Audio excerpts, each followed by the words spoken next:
Hello there, you're now with me, Shal Shimato, for TVS Nightline, and these are the headlines for tonight. 3 crucial laws passed in recent June sitting.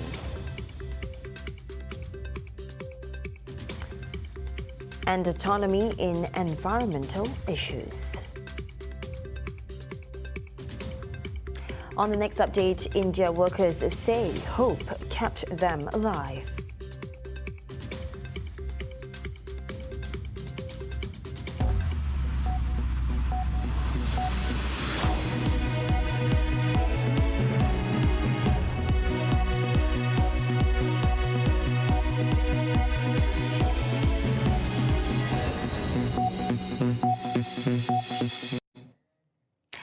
The 19th Sarawak State Legislative Assembly June sitting recently saw several laws being passed, and according to Premier Sarawak, Datuk Patinggi Tan Sri Abang Johari Tunapeng, there are 3 laws that were among the biggest game changer for the state. And for more insights, we cross to our reporter on the ground, Handy Kui. Over to you, Handy.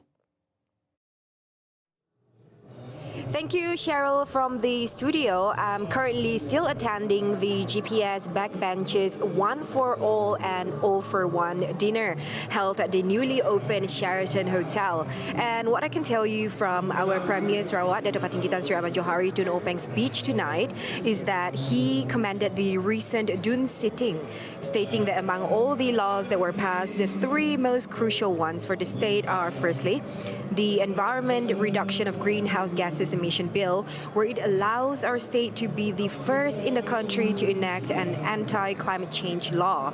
He also said that the bill, among other, aimed to safeguard Sarawak's environment by implementing strategies to reduce greenhouse gas emissions and achieve net zero carbon emissions in the state by 2050.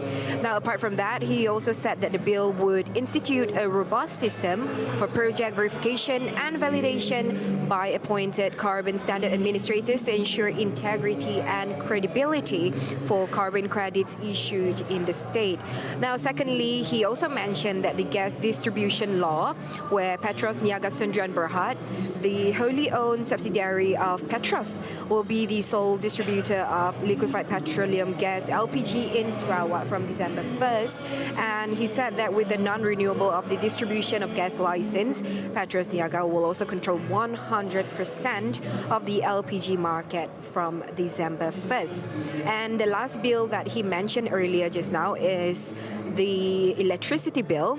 And it is said to be a game changer to the state because the bill, among other, aims to update the electricity ordinance in order to advance the state's policies on energy transition towards clean, renewable energy.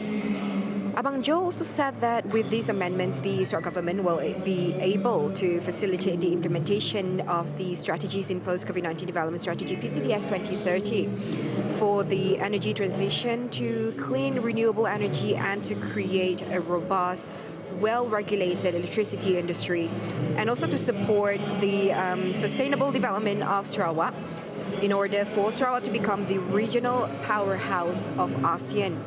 And before I go, last night, Prime Minister Datuk Sri Anwar Ibrahim, during his speech at the Global Muslim Business Forum, has thanked the GPS government for supporting him in ensuring political stability in the country. And Anwar also said that the cooperation by the GPS government had enabled him to steer the country back towards strengthening its economy and charting future progress.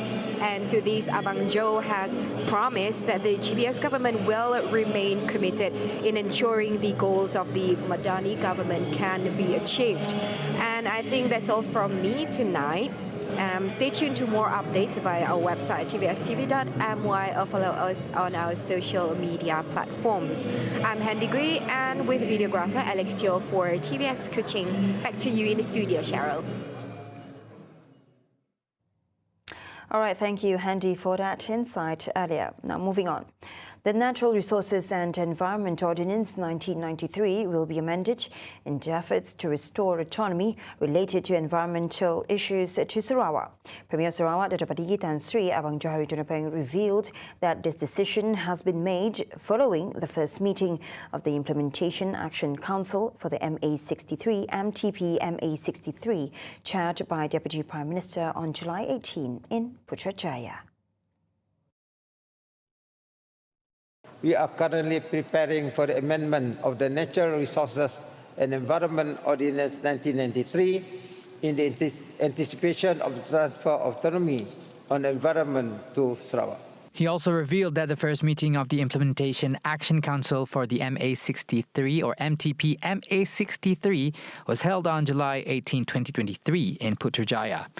Abang Johari added that it was agreed that the issues on health and education autonomy to Sarawak and Sabah to be further discussed under the Special Coordination Committee, and that the proposal to increase the number of parliamentary seats for both the states, Sarawak and Sabah, to 35% has received a positive response from the federal government. Our Sarawak government will continue to negotiate and fight for the new formula for the special grant under Article 112D with the federal government to ensure that the Sarawak revenue is adequate to meet the cost of state services.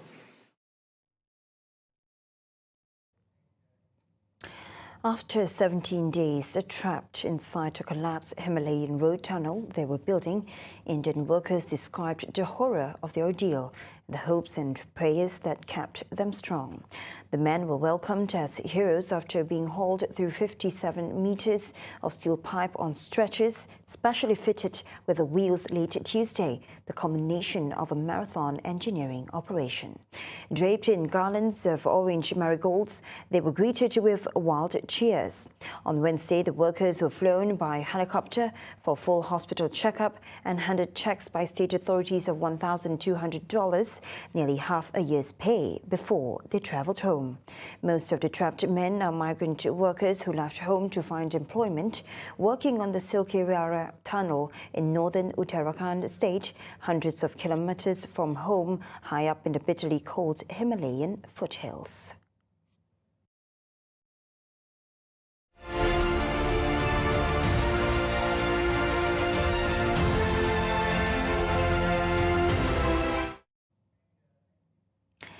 The Sarawak government, led by the Gabungan Party Sarawak GPS coalition, highly appreciates the commitment of its civil servants, recognizing their unwavering integrity in serving the people's well-being.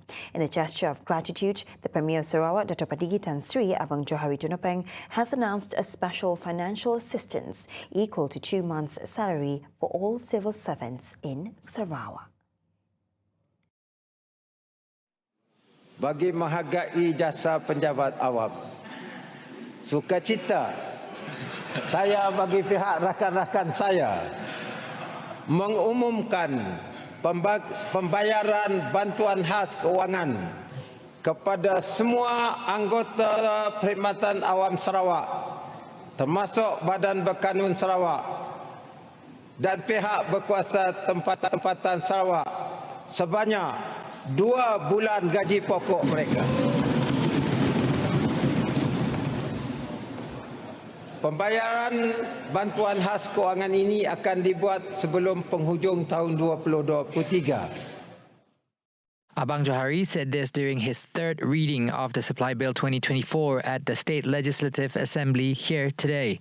Additionally, he estimated that around 28,000 members of the state civil service statutory body and local councils, involving financial implications of 172 million ringgit. Furthermore, Abang Johari also announced financial assistance of 600 ringgit to be extended to all federal civil service members serving in the state throughout the year 2023. Kita juga tidak melupakan anggota Perkhidmatan Awam Persekutuan yang telah bersama-sama berganding bahu dan menyumbang kepada usaha pembangunan sosio-ekonomi Sarawak sepanjang tahun ini. Mereka terdiri daripada lebih kurang seramai 130,000 anggota Perkhidmatan Awam Persekutuan, termasuk badan beruniform, anggota keselamatan dan badan berkanun persekutuan yang tertentu. Ini dijangka melibatkan anggaran implikasi kewangan sebanyak 78 juta ringgit dan akan dibayar pada awal tahun hadapan. Sarawak has witnessed a significant rise in revenue since the introduction of the state sales tax SST on petroleum products in 2019, contributing 14.7 billion ringgit to the state's coffers as of October this year. Deputy Premier Dr. Ahmad Douglas Uga Ambas noted that the state annually collects around 3.5 billion ringgit, becoming a major revenue generator and contributing approximately 33% to Sarawak's overall revenue. Uga, who is also the second finance minister, emphasized that the recent passing of the Environment Reduction of Greenhouse Gases Emission Bill 2023 will open up new revenue resources for Sarawak. We have witnessed in the sitting, the tabling and the passing of the Environment Reduction of Greenhouse Gas Emission Bill 2023. However, it is important to note that this new bill will open the opportunity for the state to tap new source of revenue that will ultimately enhance our financial flexibility in managing our economic development agenda, including climate change initiative. Meanwhile, Uga affirms his ministry's commitment to bolstering Sarawak's revenue administration, focusing on effective management through digitalization, enhanced compliance, and addressing revenue leakages. The government aims to foster a culture of accountability and transparency in public finance. The state government has issued a research permit for a homegrown company to undertake a study pertaining to carbon activities. The Second Minister of Natural Resources and Urban Development, Dr. Amar Awang Ali Hassan, said 3 more permits are in the final stages of approval. One of them will be a permit to research blue carbon found in mangrove forest. Karbon biru ini merujuk kepada karbon yang disimpan dalam ekosistem laut, terutamanya oleh hutan bakau dan rumput laut. Ekosistem ini memainkan peranan penting dalam penyerapan dan penyimpanan kuantiti karbon dioksida yang besar dari atmosfera. Hence, any conservation efforts towards blue carbon are crucial in order to create a balance of consistent carbon absorption in the future. Meanwhile, for carbon storage, the government has identified a piece of land measuring 1.318 million hectares at a location near the waters of Miri Bintulu, which has been approved in principle. For this initiative, the license for carbon storage has been issued to Petroleum Sarawak Berhad Petros. He added, Sarawak is the first state in Malaysia to amend its law to facilitate carbon activities in its vicinities through the land and forestry sector stipulated under the Sarawak Land and Forest Ordinance, which were approved during the State Legislative Assembly Dun sitting on 18th and 19th May of 2022. The ceiling spending for Sarawak under the 12th Malaysia Plan has been increased to 30 billion ringgit to 38 billion ringgit to accelerate the development of the state based on what was strategized under the Post-COVID-19 Development Strategy PCDS 2030. Second Minister of Finance and New Economy, Dr. Ahmad Douglas Uga Ambas, said the initial spending for Sarawak under the 12th Malaysia Plan was 30 billion ringgit. The new sum of allocation will be used to develop a total of 1,104 projects across the state. As of October 2023, 171 of the 1,036 physical projects, or 17%, have been completed. The remaining 865 projects are at various stages of implementation. The expansion of ceiling spending will also enable more strategic development projects that will benefit the people at large. And some of these projects were halted due to the pandemic, but were resumed early last year via the allocation. UGA added Sarawak's cumulative expenditure from 2021 to October 2023 stands at 16.9 billion ringgit, or 45% from the revised ceiling expenditure.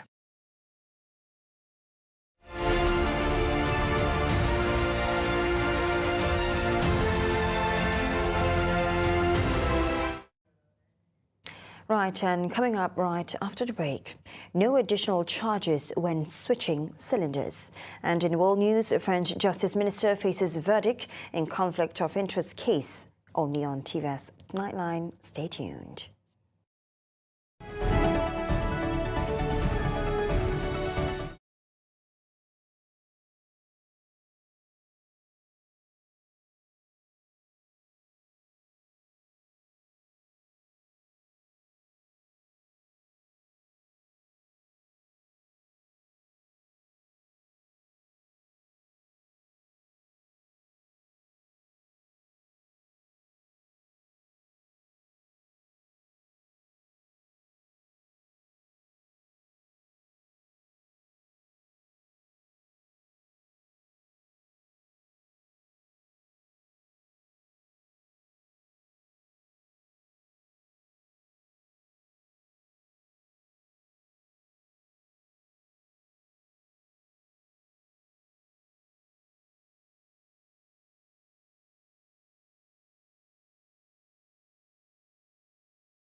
Welcome back to the Nightline. Now, creatively unique Sarawak, a platform for youth showcasing not only the uniqueness of Borneo's culture, but also fashion across the globe. Uniting food and fashion, the event will be making its comeback by 2024, as the event will serve as a platform for small and medium enterprise or SME entrepreneurs, with next year's edition to collaborate with international vendors from China.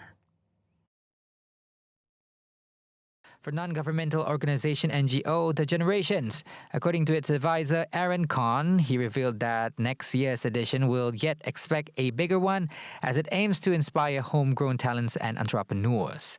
So for Serious Sarawak 2024, we are hosting a bigger one this year. This year we collaborated with Indonesia. Next year we are collaborating with China. We are trying to bring in local vendors to collaborate with international vendors from China. On both fronts, not just SME entrepreneurs, but also on the fashion industry. Yeah. He also added that the competition is needed to nurture local talents, emphasizing the need to push them to compete locally and internationally. Similar to this year, we want to showcase our local vendors, our homegrown industries, and also our homegrown fashion designers. We want to give them a platform so that they can perform at a better stage here in Kuching. Kuching's a very small town.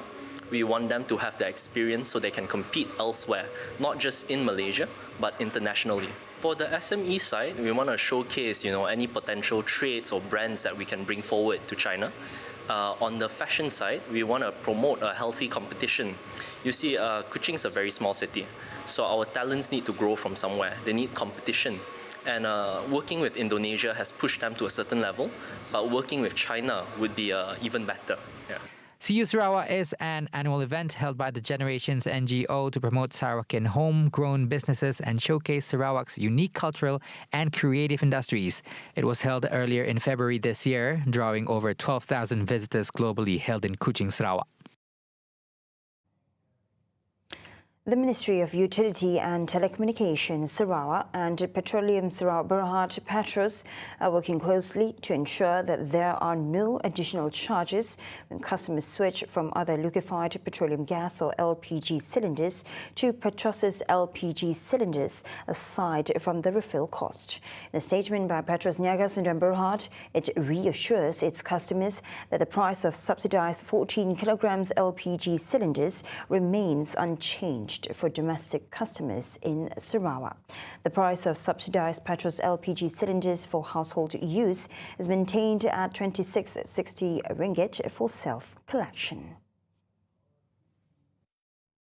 Petros Niaga has also notified its network of 65 dealers statewide that customers are able to make the switch to Petros LPG cylinders at no additional charges. Additionally, Petros Niaga will be the sole supplier of subsidized 14-kilogram LPG for household use in Sarawak starting December 1st. Subsidized 14-kilogram Petros LPG cylinders are available for purchase through Petros Niaga's network of dealers across Sarawak. And to facilitate a seamless transition, customers are also urged to report any dealers who impose additional fees to switch to Petros LPG cylinders to Petros Niaga's customer service at the number shown on screen. Necessary actions will be taken once investigation is carried out.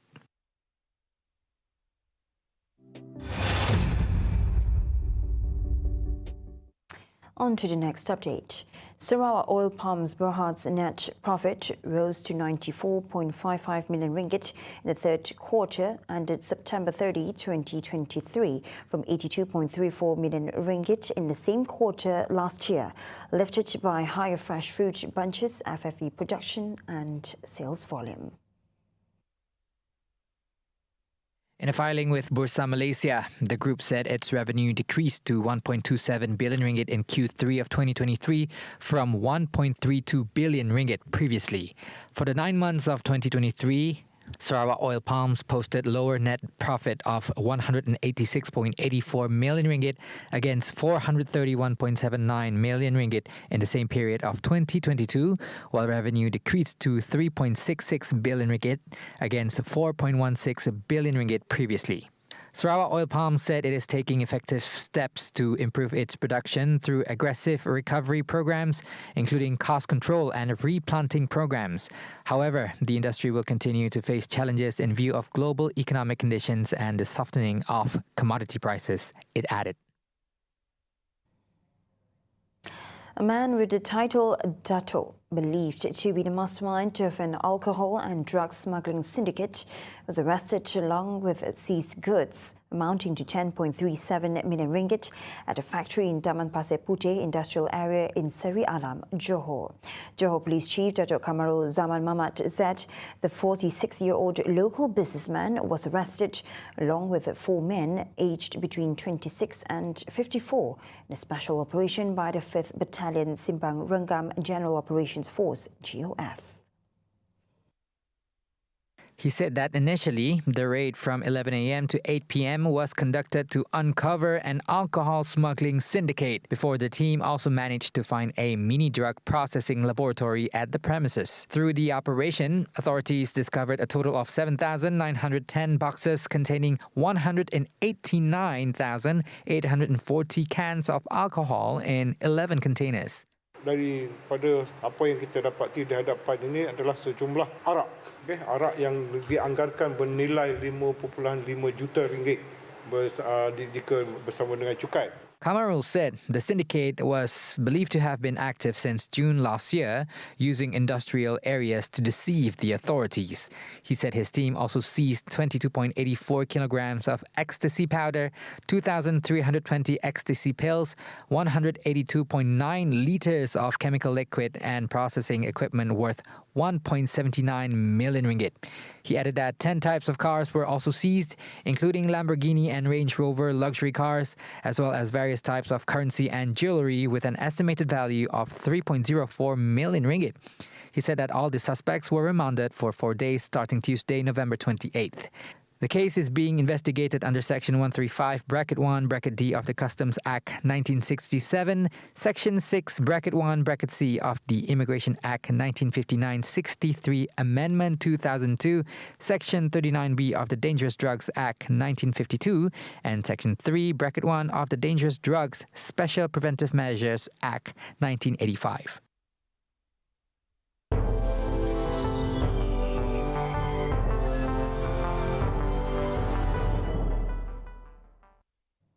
And now on to our world affairs.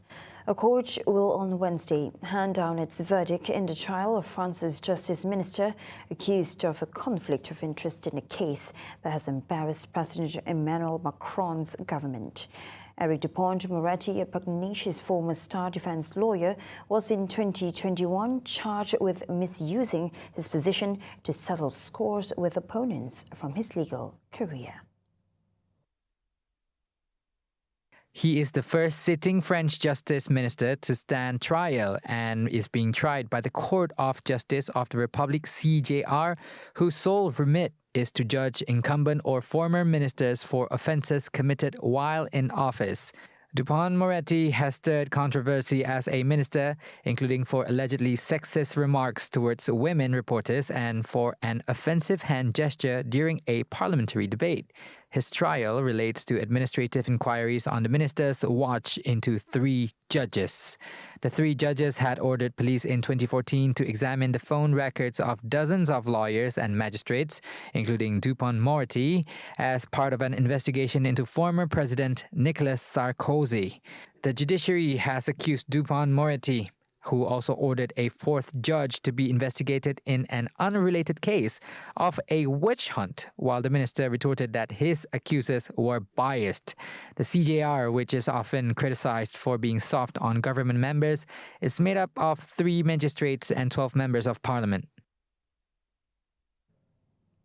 Hong Kong's largest ever national security trial begins final arguments on Wednesday, more than 1,000 days after the case against 47 democracy activists and the Beijing-imposed law began. The defendants represent a cross-section of Hong Kong's opposition, including activists Joshua Wong and Lester Shum, Professor Benny Tai, and former lawmakers Claudia Mo and Au Nok Hing. They are charged with conspiracy to subvert state power for organizing, joining, and supporting an unofficial primary election in July 2020 to shortlist the opposition camp's candidates for the city's legislature election. The offense carries up to life in prison under the sweeping national security law that was enacted on the financial hub in 2020 to quell dissent following huge, sometimes violent democracy protests starting a year earlier. Prosecutors allege the defendants plan to obtain a legislature majority with the primary winners, then force the government to meet the 5 demands raised by protesters in 2019. The demands included launching an independent inquiry into alleged police brutality against protesters and gaining universal suffrage for both the city's leader and lawmakers. Prosecutors also allege the defendants intended to veto the government's budget with the intent of forcing the chief executive to step down. According to the Basic Law, the semi-autonomous city's mini-constitution, Hong Kong's leader can dismiss the legislature if the budget is vetoed. And that's all the updates we have for TVS Nightline. I'm Shola Shamato. Thank you for watching.